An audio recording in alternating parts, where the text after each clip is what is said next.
Alright, today I'm going to demonstrate how to change the seal and a bearing on a Volvo Penta 5.0 water pump. And this is what the water pump looks like.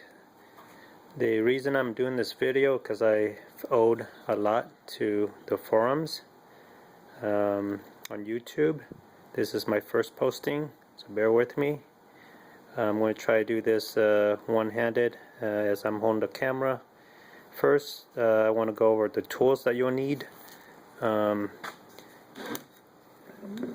The tool, this is a bearing puller right here. That's what it looks like. And I borrowed this from O'Reilly's Auto Parts. And there's the box. That's what it looks like. You'll need a hammer. You need something like this where it's a puncher where it's tapered, as you can see. You need pliers.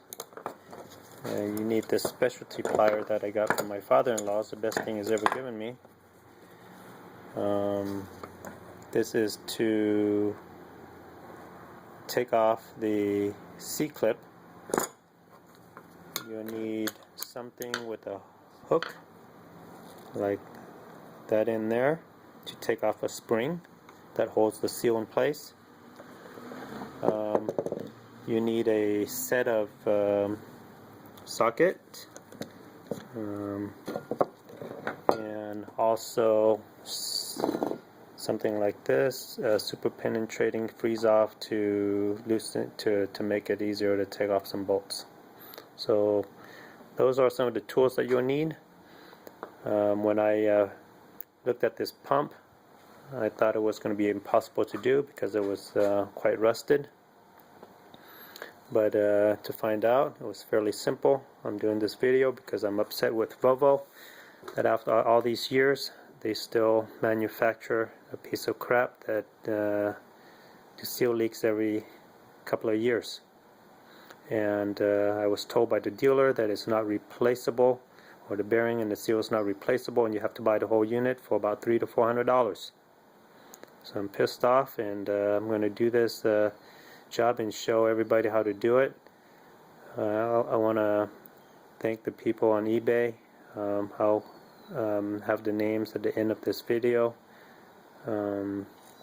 who is selling the seal and also the bearings. Anyways, I've already taken this apart. I kind of put it back together, and I will slowly take off the pieces, as you can see. So this is, these screws comes off like so. This part comes off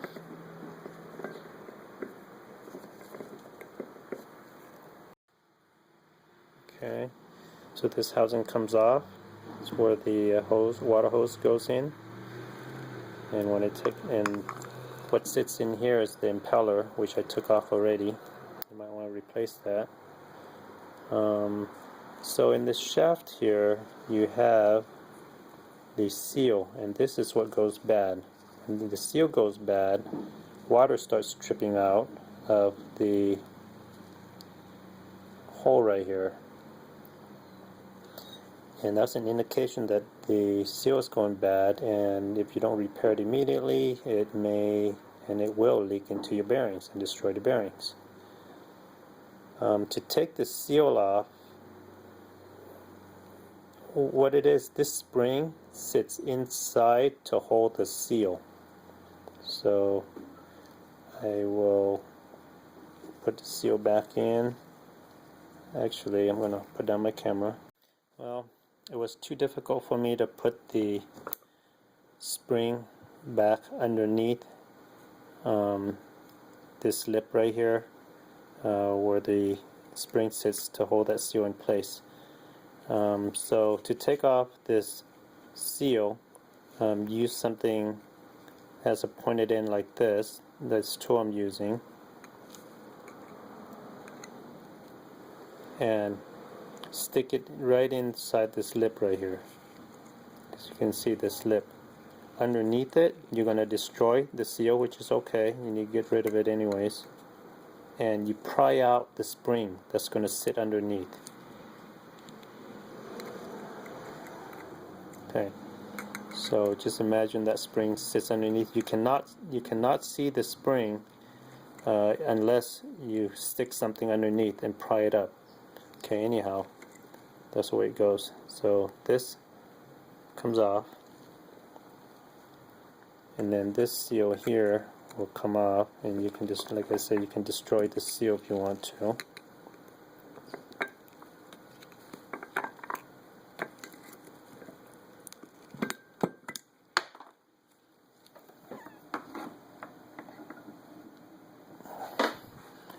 And that's the seal. It looks like that. It's a double lip. There is a part number for it, which I will provide later for this specific pump. And surprisingly, Volvo sells this seal at most places, but then they said that I can't repair this pump. When you take that seal off, this is the difficult part where you have to pull this bearing holder housing off. And I will put my camera down and show you the tool I use to do that.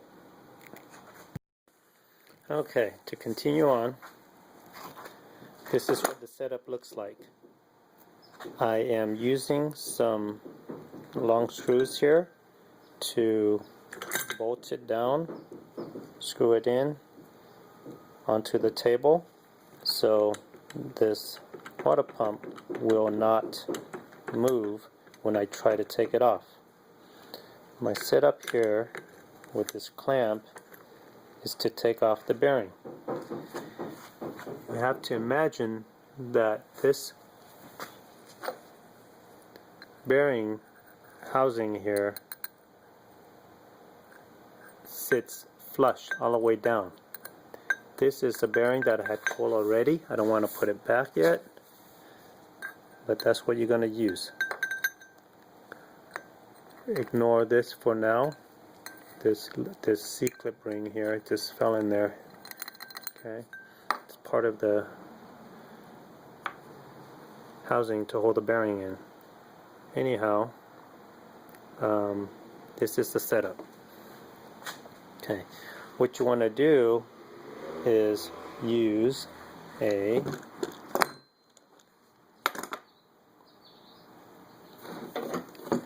crescent wrench, a tool I forgot to mention earlier, like so, and tighten it down. So now you have this clamp trying to pull out the bearing housing. It's going to be difficult to do. It's going to take some pressure, but if you're persistent, you will get it out. So you want to tighten it down fairly tight, and then what I did was it needs some type of vibration to break loose the rust that's holding it in. So I used a hammer like so, and I pound on it. Okay, I pound on it for a few times, and then I twist my clamp setup to a different position so it puts pressure on different parts of the housing. Then I tighten this down right here, and then I hammer it again. Hammer it again. Okay. So just keep on working at it. As you tighten it, you kind of tighten it down, hammer it, tighten it down, hammer it, but don't forget to move the position of the clamp to put pressure on different parts of the bearing holder. My workbench is pretty sturdy, and it worked fine. If you don't have a bench like that, you might need to put it on a concrete floor. That way it won't absorb, the table won't absorb all the vibration. You want as much vibration into this unit as possible as you're hammering it to break loose the rust. I will put my camera down and show you what it looks like after I take this bearing housing off. Okay, to continue on, here's the bearing housing. After I pull it off, I'm going to flip it over like so.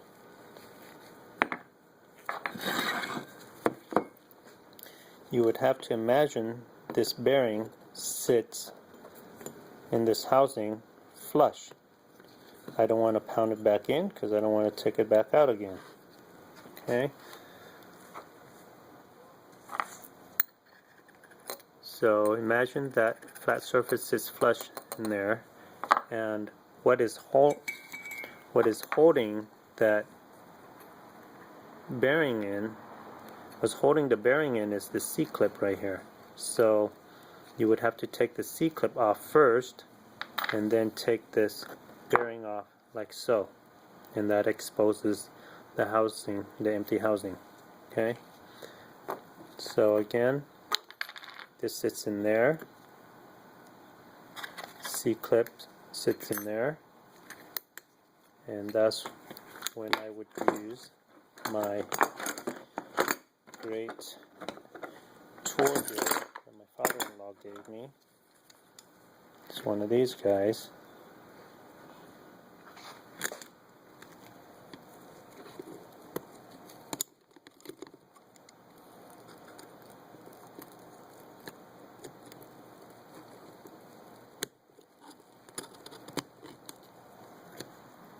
Okay, sorry for the interruption there, but anyhow, this tool looks like that. Okay,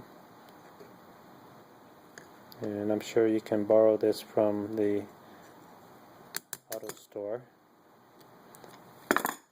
C-clip comes off.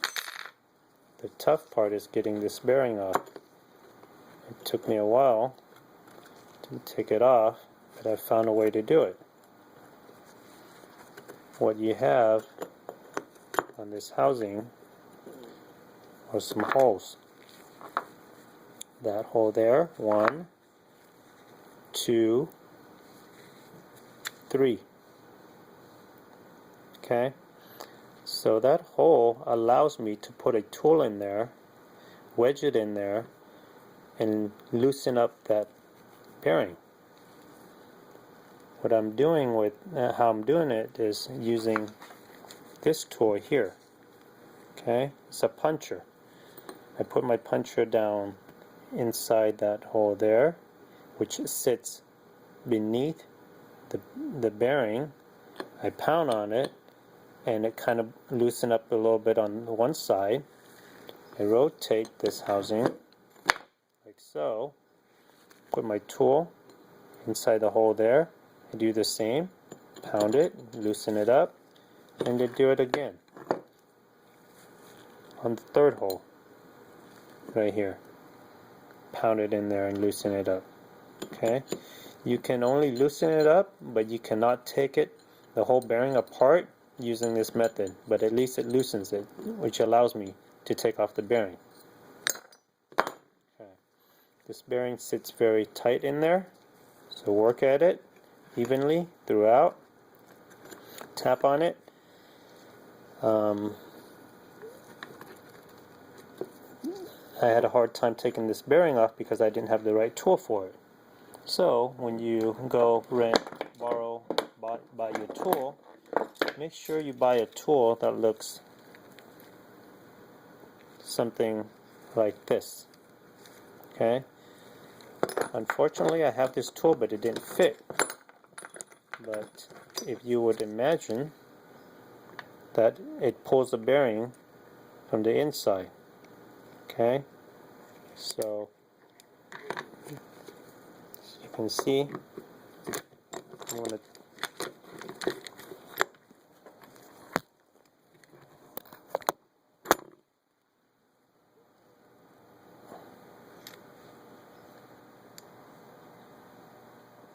it pulls the bearing from underneath like so. Okay,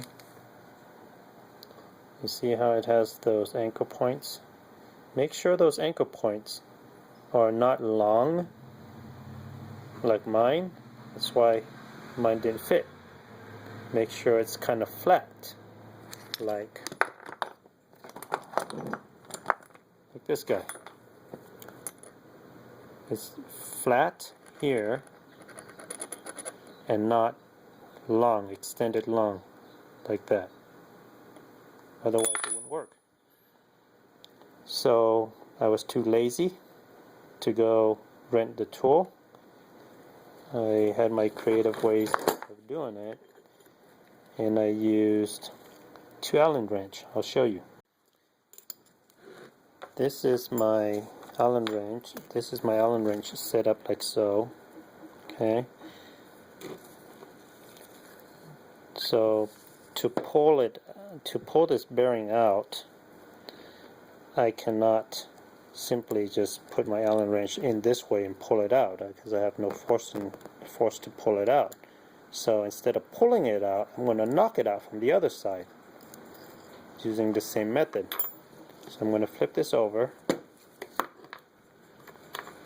going to put my Allen wrench in there.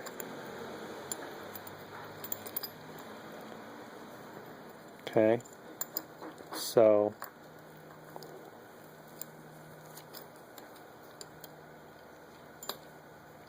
sorry, I'm trying to do this one-handed.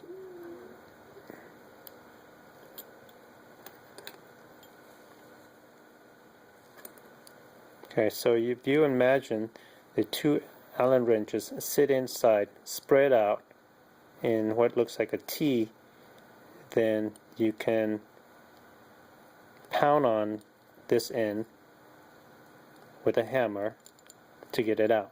I do not recommend doing it this way. It's really half-assed, and you can jam your finger. Go get the right tool to do it. There. But I eventually got it out using that method.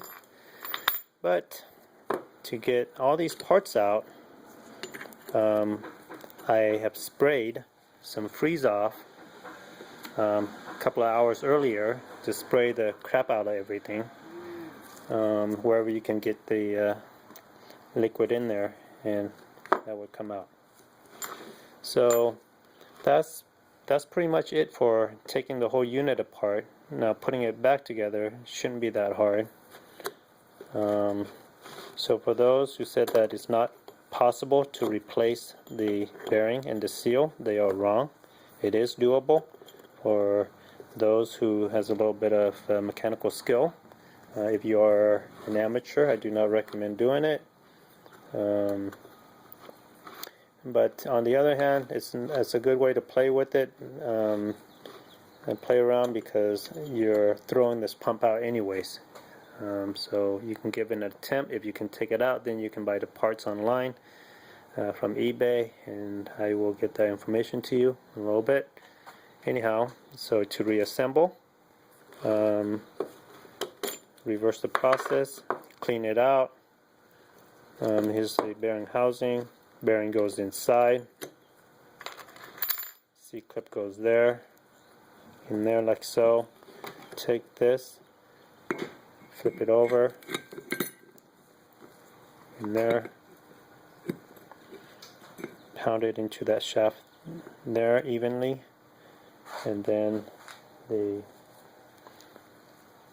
seal goes in there. Make sure you put it the right way, and then this is the spring that holds the seal in place.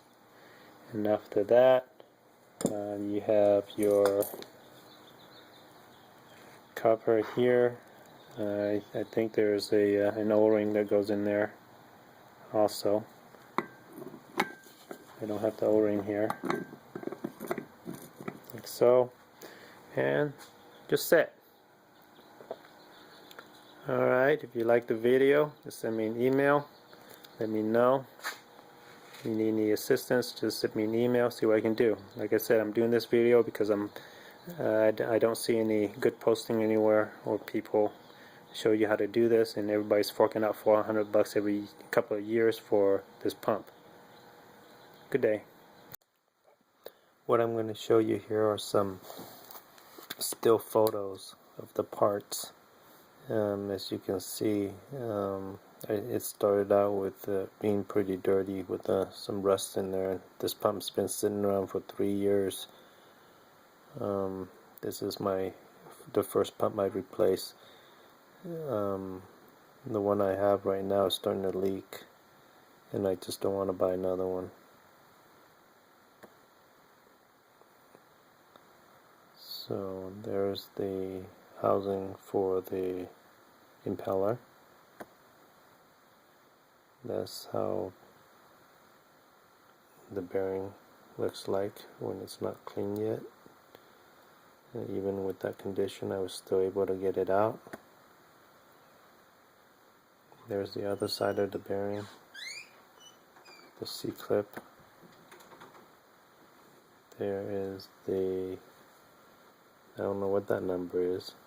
I would assume be the part number of that pulley. And that's the shaft where the bearing sits on. And there's a double lipped seal.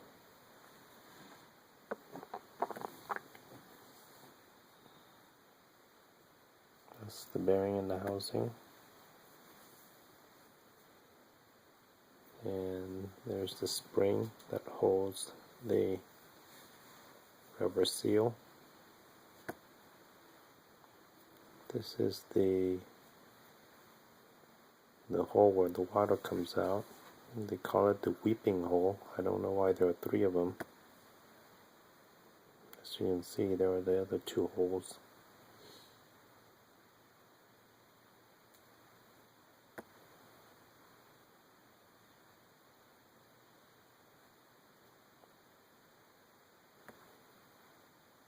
And that's it. Here is the information that I promised. What I have is a Volvo Penta 5.0 GXI E. The water pump part number 212114599. In the water pump seal, there's a part number for it there, 827247. Now, it may work for other Penta pumps also. It's your job to see if it's compatible. Here is the eBay website that I use to buy the parts. Let's see.